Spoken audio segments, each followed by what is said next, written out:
Okay, right. You may hear some weird natural nature sounds in the background. That's because Solaris is in a rocker trying to sleep. I'm trying to distract her. Nope, she's awake. She's awake. I'm also going to just move this up the way so you're not overstimulated by all the mess in the background. But I don't know if you can see her, but she's just checking me out now. But I thought I'd quickly talk about my co-sleeping journey. I actually can't do this with that noise in the background. One sec. Hey, darling. Okay. So, I want to talk about my co-sleeping journey so far because it's been a whirlwind, you know, like I am not gonna lie, it's hard. Like I used to sleep 10 hours a night. No lie, like 10 hours, 10 solid hours. I was such a good sleeper. Then I got pregnant and then it was like waking up every 3 hours for peeing. And then since I've had her, don't get me wrong, she's a great baby to sleep with because she doesn't cry, she is quite relaxed. The only thing that wakes me up is the fact that she feeds. And that is the main issue. Now, I can't blame her, like she's only 4 months, like this is what I signed up for. But her feeding does wake me up in the night, and it's not because I'm getting up and making her bottles or doing anything like that. It's genuinely because her noises when she's feeding and the fact that I know she's on me keeps me awake. And then if I'm in like a light sleep cycle, then I can't get back to sleep. Anyway, I want to talk about it from the beginning and then how I sleep now, 4 months into having my first child. So when I started, obviously I had no idea what I was doing. She was very much bottle fed for the first, I want to say like 6 weeks at least, because, and go and check out my breastfeeding video, my breastfeeding journey. I think that will kind of like start the story off. But basically what happened was she couldn't latch. So because she couldn't latch, I bottle fed her, and then eventually through lots of pain, tears and persistence, I managed to get her to breastfeed. So she's now fully exclusively breastfeeding, which is amazing because it means I'm not having to wash up bottles, I'm saving loads of time, I'm saving money. It's so much easier breastfeeding, not gonna lie. And then what happened was she basically transitioned from this bottle feeding, and the way that the night would look is we would bottle feed her for as long as possible, then she'd wake up maybe 3 or 4 hours later, I'd bottle feed her again, and then this whole thing would mean that I would have to go downstairs, like get a bottle, come back upstairs, and then do that again at like, so first one was about 1 a.m, the next one was about 4 a.m, 5 a.m, and I was really tired by 4 or 5 a.m. So that was really tough, that was really, really tough to try and sleep, to try and just function during the day. I'm just not used to this broken sleep. And then when I was feeding her, I was like fully awake, like lights are on, I'm feeding her because I need to see where the bottle is, I'm not like choking her, that I'm feeding her properly. Anyway, 7 weeks later, managed to exclusively breastfeed her. And because we're exclusively breastfeeding, I changed her from the next to be cot. So while she was bottle feeding, she would sleep in a next to me. And then because I could side lie feed her, I didn't need to do that anymore. So she just ended up sleeping in the bed. And because she was bigger, we were more confident with her. There wasn't that fear that she was going to like suffocate. And I became so attuned to her noises and just her presence in the bed. So I know a lot of people say that like co-sleeping is dangerous. I've done so much research into co-sleeping. I've spoken to nurses in the NHS. I've spoken to midwives, both private and public. And they all say there's nothing to support the fact that co-sleeping is dangerous. It's only dangerous when you are drinking too much alcohol, you're on medication that makes you drowsy, maybe you're doing recreational drugs, or maybe you've got a health condition that affects your sleep and that you do fall into a sleep pattern, and then medication that affects your ability to wake up and kind of just the likelihood of you waking up if your baby is like on her face or if you're sleeping on top of her or you're rolling on top of her. Like that's the only research that supports the fact that co-sleeping can be dangerous. So I never sleep with, I'm never drunk enough to basically justify not sleeping with her. I haven't drank a lot. I don't take any medication. I don't do recreational drugs.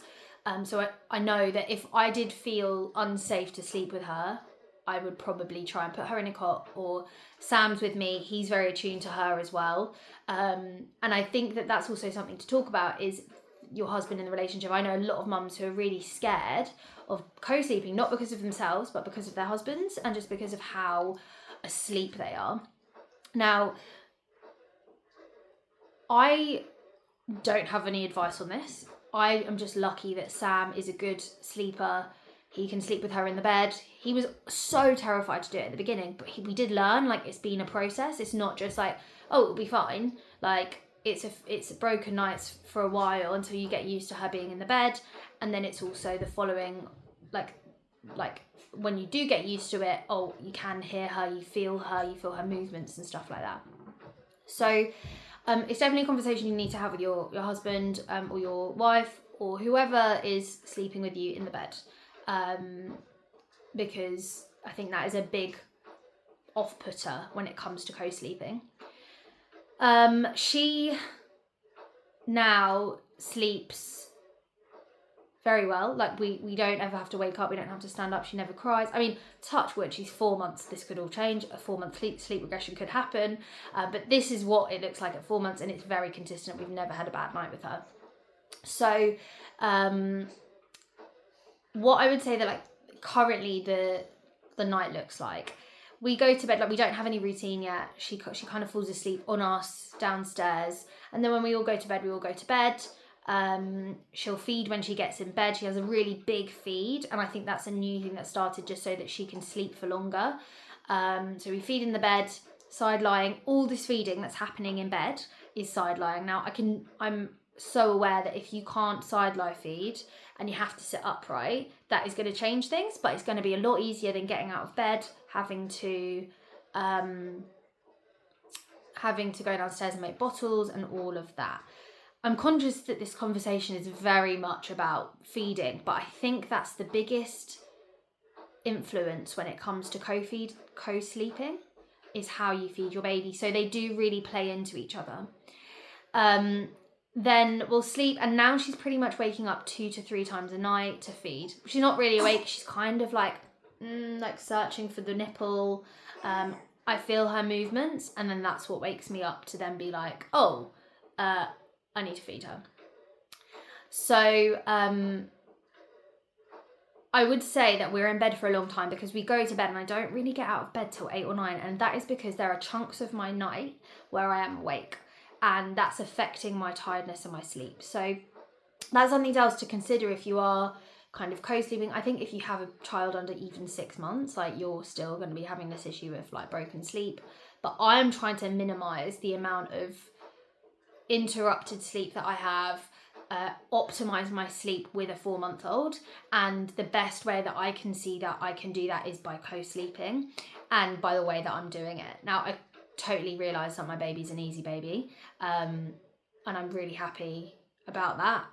I talk to my friends who have real struggles, and I'm part of an NCT group, and, like, all of the stuff that they're going through, touch wood, Solaris hasn't been an issue. I do think that the fact that we're very relaxed with her in the bed makes a difference, and her ability to sleep. I'm a big believer in co-sleeping and the effects that has on her as a baby, not just on my sleep, but, like, things like her regulating her immune system, regulating her body temperature. There's a lot of research out there to support co-sleeping and why it's so beneficial to your baby. And if you can't co-sleep, looking at a next to me bed or a cot in the bedroom, and just being in the bedroom together makes such a difference.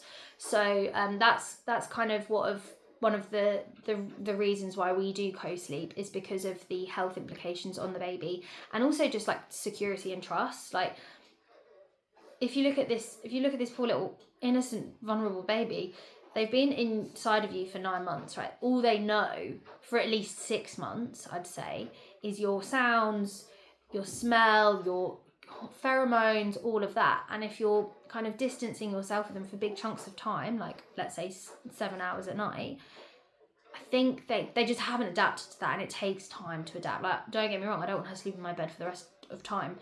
And as soon as I can see an opportunity to move her into her own bed and move her into her own cot, I will do that. But right now, I think that if I'm patient and I suffer a little bit with sleep, then that will make such a difference to her in the long term and our ability to kind of sleep and have some sort of normality when it comes to babies and sleep. So I won't be moving her out of my bed anytime soon. We'll reassess in 2 months, I think, 6 months. A lot of people I know say they move their baby out of the bed at 6 months. But if I think she's not ready, she's definitely going to be staying in the bed with us. The older she gets, also the longer she sleeps. So actually, the more comfortable we'll be. The only downside is she gets bigger and we get less space in the bed. That's another thing to point out, is the fact that when you are co-sleeping, you do just get used to the fact that you have a tiny crevice in the bed. I'm now very much used to, like, my left arm hangs off one side, and then I've got Solaris under my armpit on the other side, and then Sam's on next to me. So Solaris does have a big space in the middle of the bed, and I'm kind of pushed to the edge. But I am used to it and I can sleep in it now. If you were to tell me that before I had a baby, I'd be like, no way, no chance. But you just adapt, you get used to it. In terms of feeding in the night, what I do with her is I actually lift her up. So if I know that I've done the last feed was on this boob, I'll then roll her over to the other side, and then I'll feed on that boob, and then we fall asleep. So that's kind of what it looks like. You fall asleep, she sleeps on your boob, she falls asleep feeding. Yeah, feeding. And then when you feel like you're maybe empty or she's not happy, like sometimes she does this thing where she's like wriggling around and like making a little bit of a fuss, and I'm like, okay, she still wants to eat, but she's not. I love that sound. She still wants to eat, but she's not happy in that position. I move her over. Like last night that happened. I think she like fed for maybe 30 seconds and fell asleep. So she just wasn't happy with that boob or that side or whatever it was. And I think that just cycles back to the fact that we're super attuned to her needs and wants and her noises and her sounds, and we do as much as we can before she gets to crying. And I think that is the key. Like if I were to, for example, like be like, I'm too tired, I'm not going to feed her, and she starts crying, then it's so much harder for her to get out of that crying state than it is to just prevent the crying state. So that's basically our co-sleeping journey so far. It is hard, guys. It's not easy to... She's getting rowdy. It's not easy to co-sleep, but I do think it pays off, and I think personally it's a lot easier than bottle feeding, waking up in the middle of the night, and also having her in a separate bed, because you don't have to physically leave the bed and you are resting. You're lying down, you're not getting out of bed, you're not walking around, you're not stimulating yourself with light and movement and all of that. So I'm a huge believer in co-sleeping. I know so many people who were like, before they had a baby, I'm never going to co-sleep, and now they're massive co-sleepers because their lives are so much easier.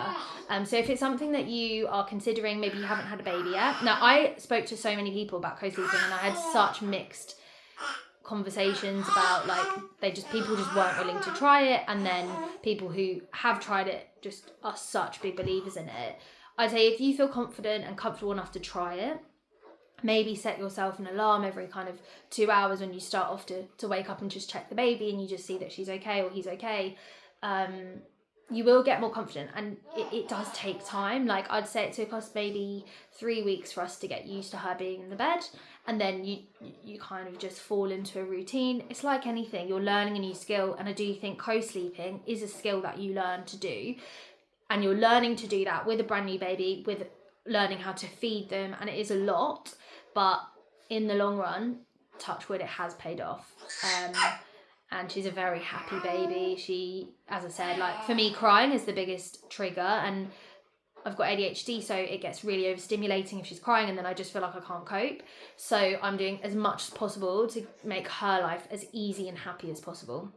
So that is my co-sleeping journey. I hope it helps. If you do have any questions, please let me know.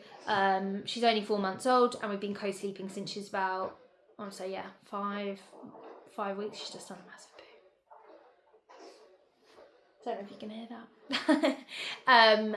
And I would really recommend it. So if you do have questions, just put them in the comments and I will happily answer them. Yeah,